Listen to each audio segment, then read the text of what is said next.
Assalomu alaykum azizlarimiz.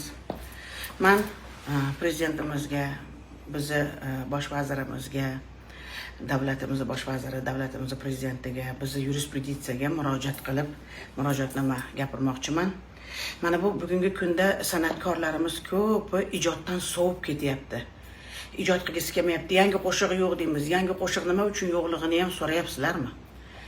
Butun hozir qarasang, haligi chirib ketgan, yo'g'ib ketgan, tarixlarda qolib ketgan shoirlarning qoni qarindoshlari, xotinlari, xotin bola chaqa mozordan uyg'ongan bobosi boshqasi uyg'onib kelib, meni o'g'lim yozuvdi, qizim yozuvdi, kuyovim yozuvdi deb haligi pulni olib yeb bo'lgan, bugun davo ochib ijod qilgani qo'ymayapti, ko'z ochirgani. Biz o'sha paytda eski tizimda biz Pantera degan joyda ishlardik, Tarona degan joyda ishlardik, nalog to'lardik, eslasalaringiz to'laganmiz.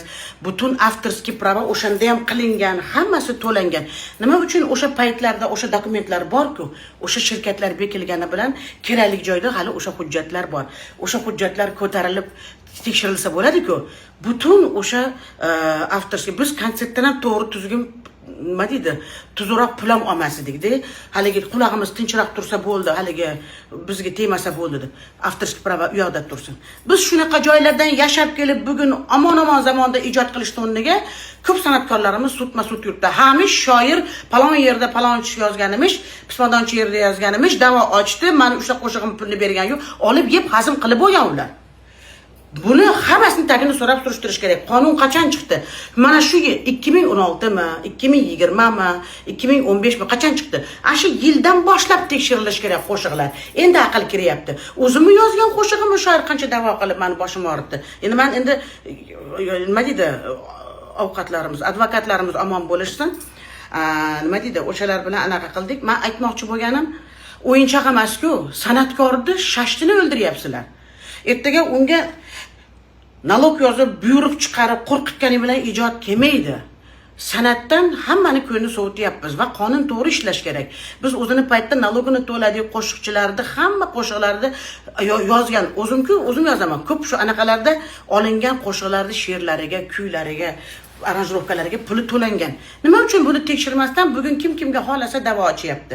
Oldin masalan Pantera, Tarona qarardi qo'shiqlarda anaqasiga ham, avtorstvasiga ham. O'shalar bilan gaplash kerak.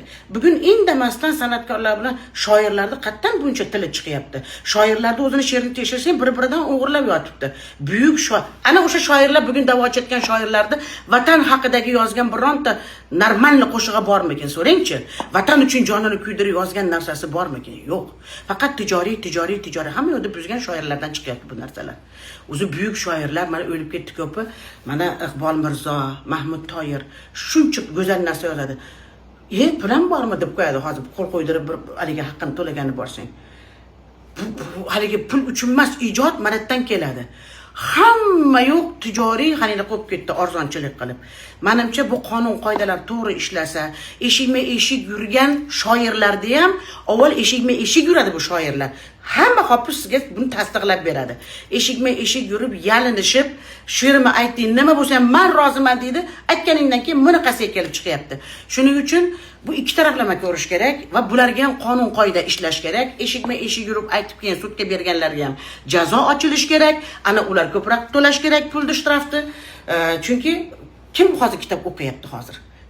Qaysi xalq hozir Instagramda she'r o'qiyman deb ochyapti internetda? Hech kim anaqa qiladigan, haqiqatni ko'ziga qarasak agar. Shuning uchun ijodkorlarimizni ko'ngli sovib ketyapti, qo'shiq qilgisi kelmayapti. Menimcha ana o'sha da'vo ochayotgan shoirlarni o'zini ham tekshirish kerak. Qaysi yilgacha, nimaga shuncha yildan keyin da'vo ochyapti? Shuncha yil indamay kelgansan, o'sha paytda pulini olgansan. Bugun qo'shiqchilarga da'vo ochilyapti. U paytda biz shirkatlarga ishlardik, Panteraga ishlardik. Ochinglar o'sha paytlarda. Taronaga ishlanardi. Hammani qanaqadir bir shirkatda bo'lardi. Ana shu ikkita shirkat davlatning qo'lida mutlaqo buni hujjatlari bordir, ko'tarilsa olinadi, hammasi qo'l qo'yilgan, hammasi olingan. Shuning uchun men murojaatnomam o'sha qonun chiqqan qonunda bir qator qarorlarni ko'rib chiqib, qonunni o'g'nab qo'yish kerak. Butun hofizlarimizni yaxshisini ham, yomonini ham, arzonini ham, qimmatini ham ko'zini ochirgani qo'ymayapti hozir. Men yozdim. Asan qattiq o'shanda yozgan bo'lsang, yalni yur yozdirgansan. O'sha hozir mana Bunyodda ham boshida mana shunaqa ishlarda ochilgan. Eshitib juda xafa bo'ldim. Bunaqa ishlatchilarimiz kammi? Qo'shiqchilarimiz. Yozgim kelmayapti. Albatta hech kim ijod qilmaydi. Tushunyapsizlarmi? Buni biz o'sha shoirlar nima ish karomat ko'rsatdi? Shundan kelib chiqqan holda nima buyuk narsalar yozdi? Vatanni sen qanday yozib chiqding? Sen vatanni qanday yaxshi ko'rding? Nima xizmating bor puldan tashqari? Degan nalog to'ladingmi? O'shanda ham pul olgansizlar. Uni chiqsa qo'shiqlar hammasi qo'l qo'yilgan. Qo'l qo'ymasdan olmasdi Pantera ham. Hammasiga qo'l qo'ygan o'sha shoirlar ham, anaqalar ham ko'tarilish kerak, tekshirib keyin sudga. Bugungi yuristlarimiz ham arzon garov o'ylamasdan bularni o'zini ham tekshirish kerak. Насколько они квалифицированы. Если вы не можете поднять документы, проверить, nechinchi yilda yozilgan qo'shiqni bugun da'vo ochyapti. Nimaga tayingan holda? Nimaga u paytlarda indamagansanda bugun ovozing chiqyapti? U qo'shiqni kimga senga yozdirgan? Bu narsalarni hammasini tagiga yetib, keyingina sudlashsa go'zal ish bo'lardi. Hofizlarda boshqa qiladigan ishi yo'qmi? Har 3 oyda bayram, har 2 oyda bayram. Men bo'lmasam boshqasi bo'lsa boshqasi. Bayramlarga tayyorgarlik qilish kerak, konsertlarga tayyorgarlik qilish kerak, xalqning xizmatida bo'lish kerak, yo sudma-sud yursinmi? Bu qatdan chiqqan arzonchilik. Nihoyatda ham bardak bo'lib ketdi. Meni iltimosim davlat rahbarlaridan bu narsani qonun qoida ishlasin. Ijodni bemalol seva qilsin. Ijoddan sovutmaylik. Bu arzon garov o'yinlardan sal qutqaringlar hofizlarimizni. Chunki hofizlar san'at ahli charchadi bu narsalardan. Kelayotgan odamni o'zini ham tekshirib kerak bo'lsa, o'ziga da'vo ochilib, davlat ham da'vo ochishga haqqi bor. Davlat ham da'vo ochib ana qilish kerak. Sistema ishlash kerak. Shundagina san'atkorlaringizni saqlab qola olasizlar. Chunki men o'zim bunaqa narsani yashaganim uchun bunaqalardan indamasam, mana nima deydim? Endi mayli otini aytmay kasal bo'lib yotibdi. Avval pulini berdik, boshqa qildik, mana sizga xayr dedik. Xotini kelib uyimizdan pul olib ketgan. U boshqasi, u xasta bo'lmamas boshqasini. Dadajon yozganlar ham, otini aytmasam ham biladi o'zi. Xotini kelib pul olib ketgan, ikkinchi xotini kelib pul olib ketdi. Keyin o'zi oxiri kasal bo'lib o'zi pul oldi. Ovozi o'chirib ketsak, endi qo'shiqlarim aytsin. Endi qo'shiqlarni tandirga qo'yib yondirdim kitoblarni. Qaytib eshigim tagiga ham kelmasin. She'ri ham o'zi ham qursin. Hamma yozgan she'rda qamas. Odamni olasi ichida ko'p shoirlarimiz juda ham arzon purushib ketgan ekan. Они неправду пишут. To'g'rini yozadigan shoirlarimiz ham qolmadi. Bu narsalar tekshirilish kerak degan umiddaman va men iltimos qilaman, qonun qoidalarimizni bir qator qarorlarimizni ko'rib chiqishimiz kerak va bu qaror qachondan ishga tushdi va qaysi yildan boshlab tekshirilish kerak qo'shiqlar. Biz bir paytlar shirkatlarga ishlagan qo'shiqlarga bugun da'vo ochishga hech kim haqqi yo'q. U paytda biz ham ishlaganmiz, ularga to'laganmiz, ham nalog, ham litsenziya, ham shirkatga ishlardik. Butun boshli konsertdan 2000 dan olardik o'sha paytda. Men ham muzikantlarga to'lashim kerak edi, ham kiyinishim kerak edi, ham boshqa qilishim kerak edi. Mana da'vo ochay bo'lmasam. Men kim ustidan da'vo ochay? Shuning uchun mana davlat ham da'vo ochib ko'p pulni olayotgan joyi yo'q, kerak bo'lsa ko'p joydan.